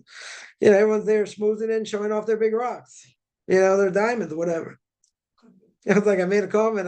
Someone told me, if you want to speak to the lawyers, they sit over here. Yeah, you want to speak to the sports fans, they sit over here. Doctors, they sit over here. I'm like, where do people want to pray sit? So a few people laughed. I'm like, no, I'm serious. Like, is there anyone here to pray? Yeah, it's sad commentary. I don't think every synagogue is like that. And most synagogues aren't. There is proper decorum, but sometimes, again, we get, I think we feel too at home. We feel too what's the word? Too Hamish. That's the word. We feel too close. But standing right in front of you, is the ark where the Torah scrolls are. Even if it's not open, that's what makes the synagogue holy. Yeah. So if you're going to do anything in front of the Torah scroll that's not so good, step outside. That's it. Step outside. That's whatever. Last week, I sit by a door, a door when I learned the draft. Whatever. So, a few people were speaking, outside, but the door's open. I'm like, shut the door. I was like, it's cold. It's a draft. All right, they shut the door. You want to speak outside? Speak outside. It's fine. At least you're not going to speak inside. Good, but at least shut the door. I don't have to hear those conversations. Doesn't matter. Right? So there's an evil inclination even in the synagogue itself. Person may think, Bill go and says, there's something that has to be done. I have to shut my Gemara, and I have to go help. So sometimes you have to. Right? If it can't be done by someone else, if it can be done with someone else, you don't have an obligation. Right? We may convince ourselves, no one else can do it except me. It may be true, may not be true. It depends on the situation. Definitely depends on the situation. Right? But there is what I would say, there's certain decorum. There's certain things that should be done, shouldn't be done. And again, these are things that should not have to be spoken about.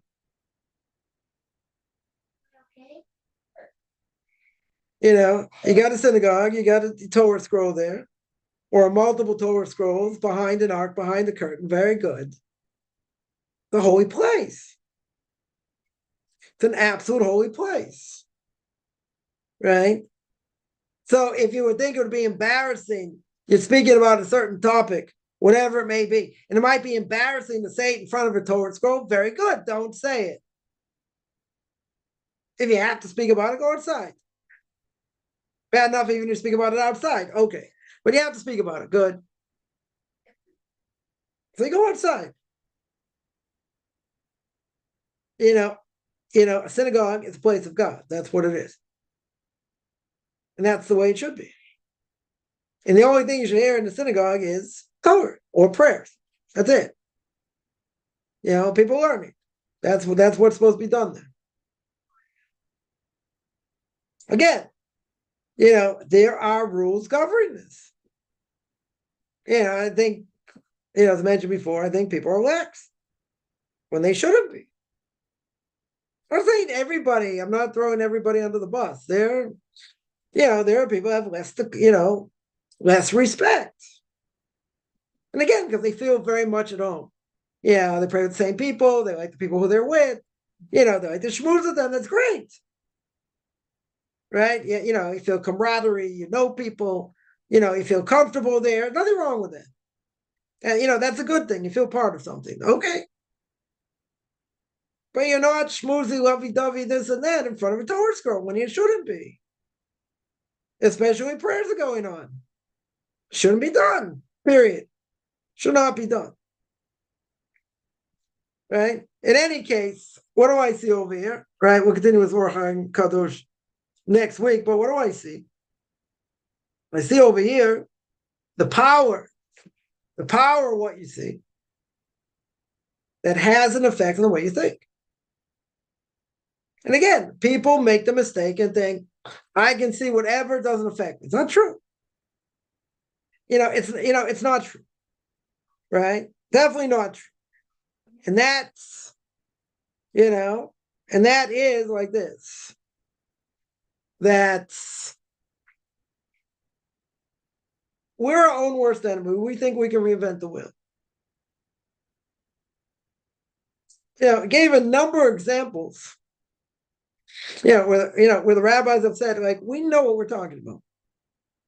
We understand the psyche of man. We know this is bad. But it has an effect. Imagine, if somebody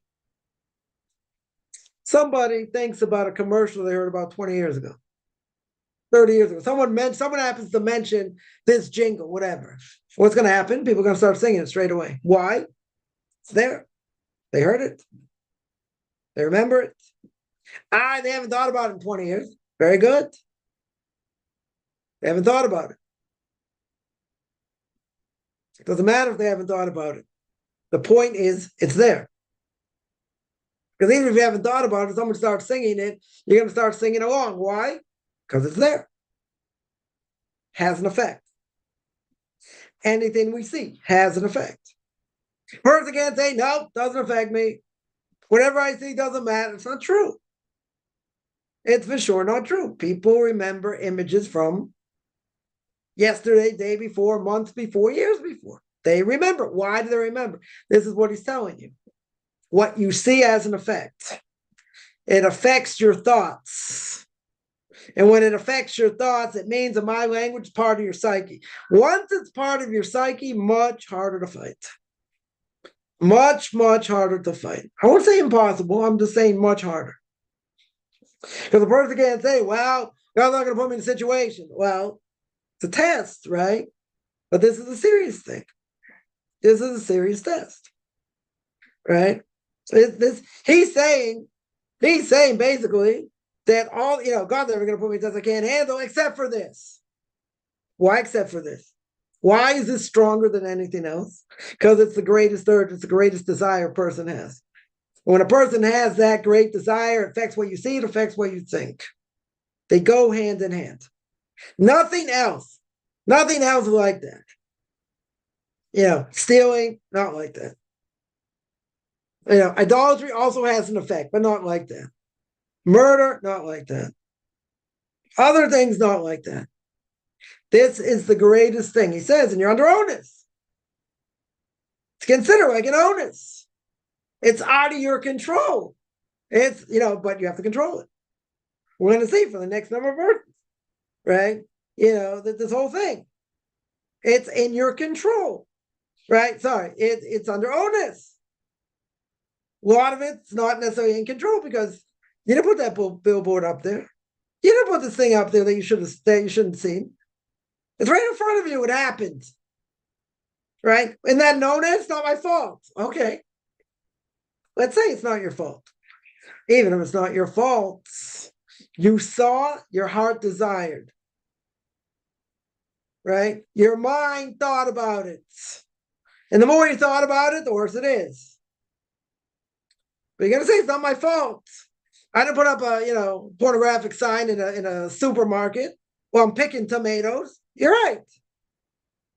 That it happened to be there. That my fault? Not my fault. Necessarily. I didn't put it up there. The question is how you're gonna react. Right? But it has an effect. Because of what you saw. And that makes it hard to fight against. Much harder. Because it's part of you now. That image, unless you work very hard, that shouldn't be there. That image is there. And, you can bury it, you cannot think about it, you can think more Torah, learn more Musar, all these things, that's all good.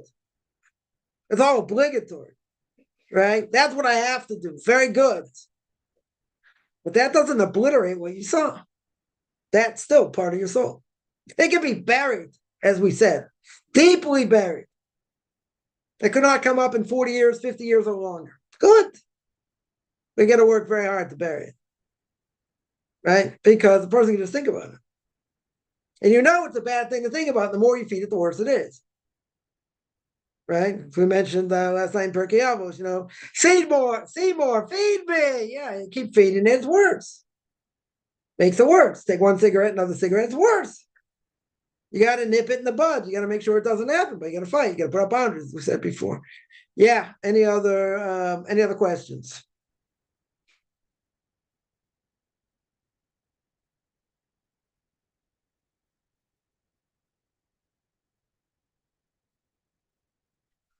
All right, I'm going to stop here. I do this every Sunday, 9 o'clock Eastern Time, 4 o'clock Israel time. Anyone has any questions, find me on Facebook at Michael Chaim Kaufman, Beyond Orthodox Conversion Judaism, orthodoxconversion.com, Beyond Orthodox Conversion Judaism on YouTube. There I got videos on Q&As, ethics of our fathers, Book of Leviticus. You want to send me an email, rabbichaimkaufman@gmail.com, RBBICHIMCOFFMAN